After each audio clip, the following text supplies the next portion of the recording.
తన బిడ్డ పట్ల అసభ్యంగా ప్రవర్తించిన బంధువు మీద పోలీసులకు ఫిర్యాదు చేసినా కూడా వాళ్ళు స్పందించకపోవడంతో గల్ఫ్ నుంచి వచ్చి మరి కువైట్లో ఉంటున్నటువంటి వ్యక్తి ఆంధ్రాకు వచ్చి ఇక్కడ ఉన్నటువంటి అలాగ వేధించినటువంటి వాళ్ళని చంపి విదేశాలకు వెళ్ళిపోయి తను సోషల్ మీడియాలో పోస్ట్ పెట్టేదాకా ఎవరికీ తెలియలేదు.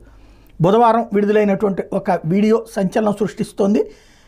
అన్నమయ్య జిల్లా ఓబులవారిపల్లె మండలంలో గత శనివారం తెల్లవారుజామున ఓ దివ్యాంగుడు హత్యకు గురయ్యాడు. పోలీసులు అనుమానాస్పద మృతి కేసుగా నమోదు చేసుకుని దర్యాప్తు చేస్తున్నారు. అతను తన కుమార్తె పట్ల అసభ్యకరంగా ప్రవర్తించాడని, తానే కువైట్ నుంచి వచ్చి మరీ హత్య చేసి వెళ్ళానని నిందితుడే సోషల్ మీడియాలో వీడియోను పోస్ట్ చేశాడు.